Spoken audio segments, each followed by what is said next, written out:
No, ya. Buenas tardes, profesor y compañeros. Ahora nos toca el taller número 2 y hablaremos sobre algunos procesos constructivos. Siguiente. Algunos de los integrantes de esta exposición van a ser Renzo Corales, Lierni García, Yair Gómez y quien les habla, Carla Fernández. Siguiente. Actualmente la construcción de todo tipo de obras civiles demanda un buen control de calidad en todas sus etapas, tanto de diseño como de construcción, lo que implica el conocimiento de las propiedades y del comportamiento de los distintos materiales involucrados. En el campo laboral del ingeniero civil, se vuelve imprescindible el saber los procesos constructivos de los diferentes tipos de elementos estructurales, como la columna, las vigas y las zapatas, entre otros. Siguiente, por favor. Procesos constructivos. Hablaremos sobre las cimentaciones. Siguiente tipo de cimentaciones. Tenemos cimentaciones directas o superficiales y las cimentaciones indirectas o profundas. Ahí podemos tener imágenes para tener un previo conocimiento y imaginarnos un poquito sobre cómo serían. Siguiente. Cimentaciones directas o superficiales son aquellas en las que el ancho de la base es mayor con respecto a la profundidad de la base. Esto quiere decir que la superficie en la que se apoyan los elementos tiene un área más extensa que la cota vertical. Algunas de las cimentaciones podría ser en este caso, como podemos ver, las zapatas aisladas. Son un tipo de cimentación que sirve de base para elementos estructurales puntuales, como los pilares o las columnas, de modo que esta zapata actúa para ampliar la superficie de apoyo, hasta lograr que el suelo soporte sin problemas la carga que transmite.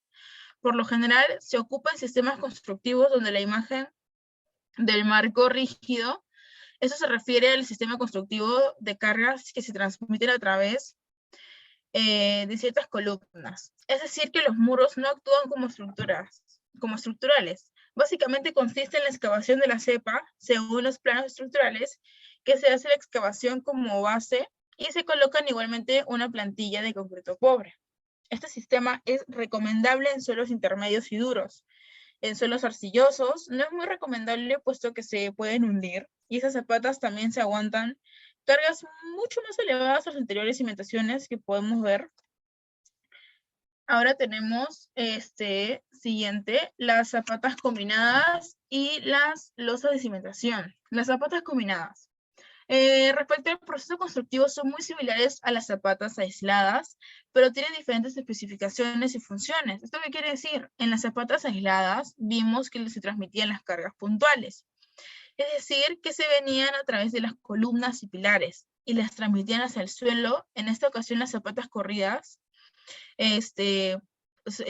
nos dan que, puesto los elementos estructurales serían los muros. Aquí los muros actúan como soporte de cargas y las transmiten hasta terminar en la zapata corrida, la cual ya lo transmitiría completamente hacia la superficie. Acá tenemos una idea de las zapatas combinadas. Podemos ver las columnas y la capacidad portante, que sería muy baja. Ahora, las losas de cimentación. Es una capa de concreto armado que se construye en toda la superficie de la edificación y el tiempo de construcción es muy rápido, ya que la profundidad de las excavaciones es mínima. De igual manera, su sembrado es muy poco, entonces así es como ahorramos mucho tiempo de mano de obra.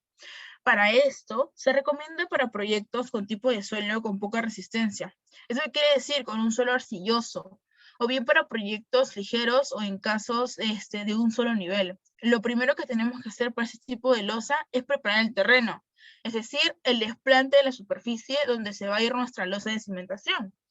Y también su nivel, después de excavación, la superficie aproximadamente son de 15 centímetros, que es un espesor promedio de la losa de cimentación, y con una mayor profundidad en los perímetros para el anclaje de la cadena. Esta losa está aproximadamente de 30 centímetros. Posteriormente colocamos la siembra y metal, después colocamos las instalaciones necesarias según el proyecto, ya pueden ser hidráulicas o sanitarias. Y siguiendo, cubrimos toda la superficie a excepción del perímetro donde van las cadenas. Con una cama de gabrilla y arena apersonamos muy bien la superficie y la nivelamos después, colocamos el armado de la zanja perimetral con las varillas y estribos o refuerzos según las indicaciones de los planos estructurales. Posteriormente colocamos en la superficie con ayuda de los separadores la malla electrosoldada que le vamos a anclar a la cadena perimetrales. Posteriormente colocamos guías que se conocen como maestras, y con los hilos de reventón para indicar el nivel del piso determinado que va a tener nuestra losa. El siguiente paso sería el colado, y es recomendable mojar toda la superficie antes de empezar. Posteriormente, colamos, y eso sería nuestro paso final. Ayuda mucho para edificios de más de 10 a 15 niveles.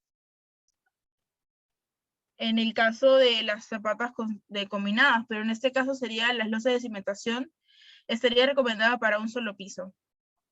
Siguiente. Las zapatas medianeras. Bueno, es un caso específico de zapata aislada con carga excéntrica y solamente se utiliza cuando se disponen soportes en los lindes de un edificio con su medianero.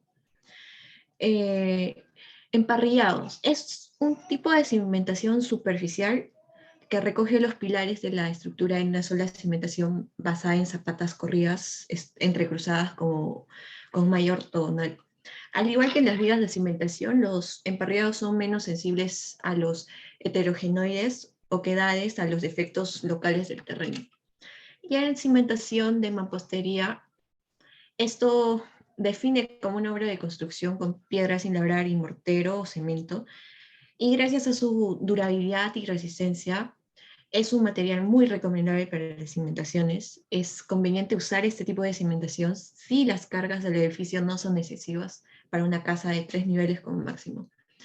Y bueno, el suelo también tiene que ser intermedio o duro para la resistencia y transmisión de las cargas. O si no, de lo contrario, es un suelo arenoso y bueno, la construcción puede hundirse. Siguiente, por favor. Cimentaciones indirectas o profundas. Bueno, son aquellas que tienen una gran profundidad en relación a la dimensión longitudinal y también se le conocen como cimentaciones profundas. Su proceso constructivo indica que se tiene que hincar en una excavación previa para que se transmitan las cargas a las capas más profundas de la tierra. Y bueno, ¿esto qué quiere decir? Donde se encuentran los sustratos más recientes del suelo. Estos son los principales tipos de cimentaciones indirectas o profundas, como los pilotes, que es un tipo de cimentación profunda de tipo puntual, donde se clava en el terreno buscando siempre la superficie resistente, capaz de soportar las cargas transmitidas. Esto ayuda por lo general a que en los terrenos arcillosos, donde por el tema de las cargas que son muy elevadas, no podemos colocar simplemente una losa de cimentación y se tiene que recurrir a un sistema de cimentación por pilotaje, que es capaz de resistir cargas muy elevadas para edificios muy grandes. Y básicamente el proceso constructivo sería, bueno, hacer la excavación de forma puntual con ayuda de maquinarias hasta encontrar el suelo capaz de resistir, como fue mencionado anteriormente. Y también podemos hablar sobre, siguiente por favor, sobre los pilotes prefabricados, que es una de las técnicas de cimentación profunda que es enmarcada en el grupo de pilotes de desplazamiento. Existen diferentes maneras de hincar este tipo de pilotes, como la vibración, la hinca o percusión con golpes de masa. Estos pueden ser constituidos por un tramo único o por la unión de varios tramos. Y por último tenemos a los pilotes hormigonados in situ, donde se puede ejecutar mediante la excavación previa del terreno o por desplazamiento, como pueden ver en la imagen, y son construidos gracias a la perforación de un agujero en el terreno donde se van a instalar posteriormente y se rellena de concreto, como pueden ver en la imagen. Donde se está colocando los pilotes. Gracias. El proceso constructivo de columnas. Para la realización de una columna se debe tener en cuenta el siguiente proceso. Primero, la colocación. Se debe colocar el refuerzo de acero de las columnas en la zanja del cimiento corrido o nivelado para luego hacer el concreto. Eso podemos apreciarlo en la imagen que está ahí mismo, en ahorita que está proyectando. Tenemos esa imagen y ahí podemos ver un ejemplo de cómo se hace la colocación. Una vez hecho lo anterior para el cimiento nivelado o sobre cimiento, sobresaldrán los fierros de las columnas. El borde que hace el muro con la columna debe quedar en forma de dentado, con el objetivo de que al momento de vaciar el concreto, este ayude al confinamiento del muro. Segundo, encofrado. El encofrado debe cubrir la parte central de la columna y también toda la parte que tendrá contacto con el concreto. Tercero, el concreto. Se debe verificar que el acero esté separado del encofrado o molde de madera y que aparezca verticalmente y perfectamente asegurado. En cuarto, vibrado. Para asegurar una distribución uniforme dentro del encofrado, se hace uso de una varilla motorizada. A este proceso se le llama vibración de concreto. Quinto, desencofrado. Una vez encofrado y vacío el concreto de la columna, se dejan pasar 24 horas para luego retirar el molde de madera. Es importante el tiempo de secado para evitar un colapso o derrumbe. Sexto, curado. Una vez hecho el desencofrado, se procede a realizar el curado del concreto, en el cual se busca mojar la columna con una manguera apenas se haya retirado el molde. Siguiente.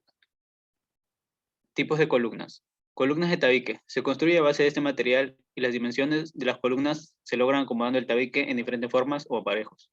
Columnas de piedra. La piedra debe ser labrada y en piezas regulares que facilitan su colocación.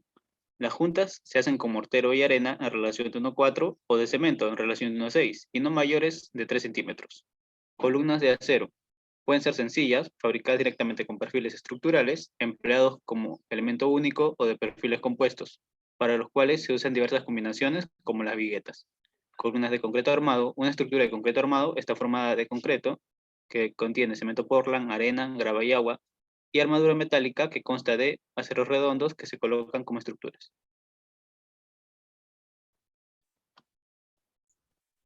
Pase de desagüe. Conjunto de tuberías de agua fría, agua caliente, desagües, ventilaciones, caja de registro, aparatos sanitarios, entre otros, que sirven para abastecernos de agua potable y eliminarla a través de los desagües. La caja de desagüe y agua están en la vereda y desde ahí tienen que instalarlo cada uno, su propietario hacia la construcción que se hace. Acá podemos ver una imagen de cómo se hace en un techo, por ejemplo, un ladrillo de techo, montante de desagüe de 4 pulgadas. Descripción del proyecto. Proyecto Mi Vivienda, edificio multifamiliar, propietario, inmobiliaria Blue Star, SAC. Representante, Emilia Eidelberg o Klander de Fishman. Ubicación geográfica, dirección 6 Samiria, ante San Francisco, lote 3, departamento Lima, provincia Lima, distrito de Surquillo. Podemos ver un mapa de ubicación en el punto rojo. El corte AA, que es corte del plano, plano de arquitectura. El corte BB, corte CC, plano de elevación. Todo ese plano de arquitectura. El edificio es de 8 pisos con un semisótano. Los metrados. Lo repaso a mi compañero Renzo. Plano de columna.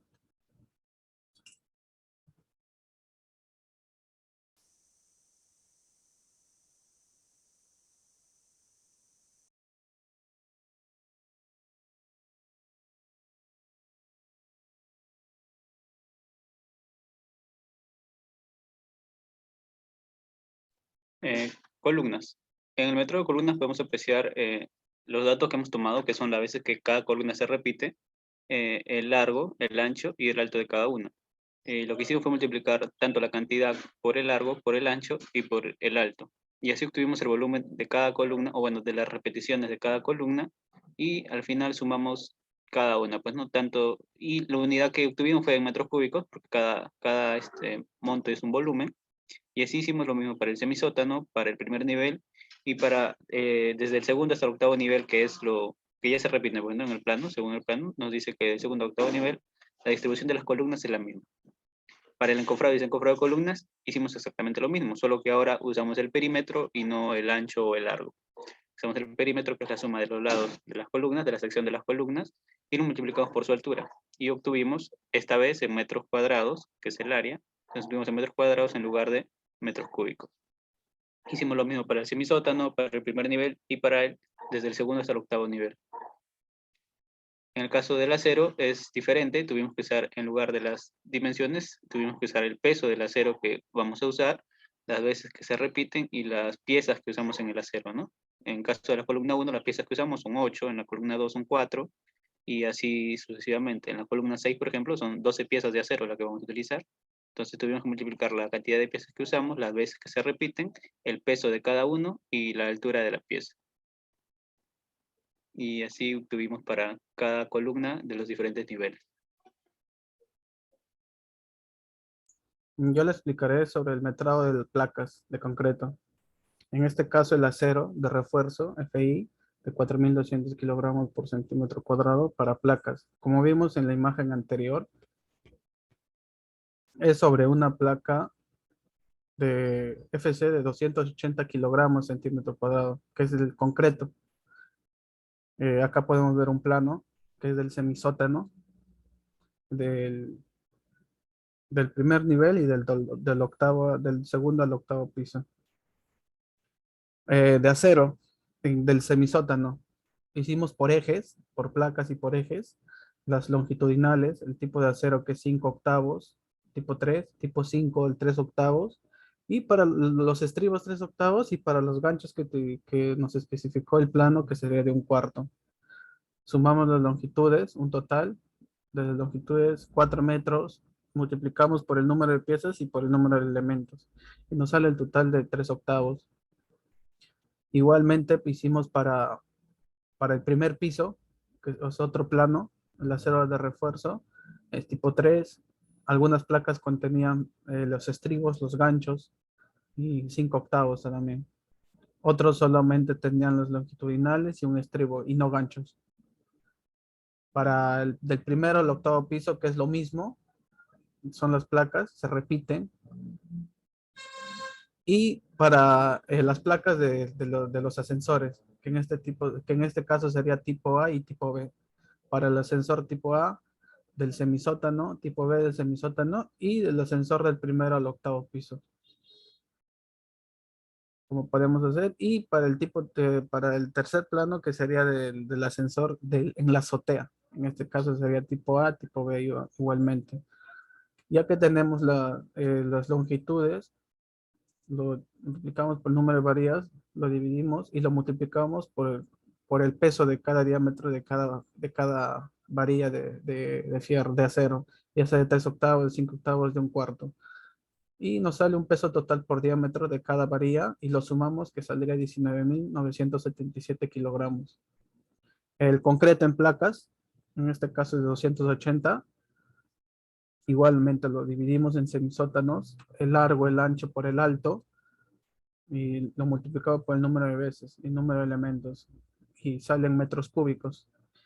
En el primer piso, del segundo al octavo, el concreto en placas del semisótano A y B, del primer a octavo piso y de la azotea. En este caso nos saldrían 97.12 metros cúbicos. Y el encofrado y desencofrado de placas. Igualmente, esto nos sale en metros cuadrados, que es el semisótano en el primer piso y del segundo al octavo piso. El semisótano del ascensor es tipo A, tipo B, del primero al octavo y de la azotea. Y nos sale un total de 976 metros cuadrados. Las conclusiones. Se concluye de que conocer la manera correcta de construir nuestros elementos estructurales de las columnas nos asegurará de manera satisfactoria la obtención de variables como resistencia, deformaciones admisibles, geometría adecuada, las cuales dependen directamente de la correcta realización de las etapas mencionadas anteriormente. La cimentación constituye el elemento intermedio que permite transmitir las cargas que soporta una estructura de suelo subyacente. Se aplican cimentaciones profundas cuando la excavación se encuentra en condiciones difíciles para un sustento resistente o firme, utilizando en este caso muros verticales profundos de hormigón o pilares hinchados perforados en el terreno. El resultado final metrado de concreto en placas es 976 metros cúbicos y del encofrado y desencofrado es 976. Muchas gracias, profesor.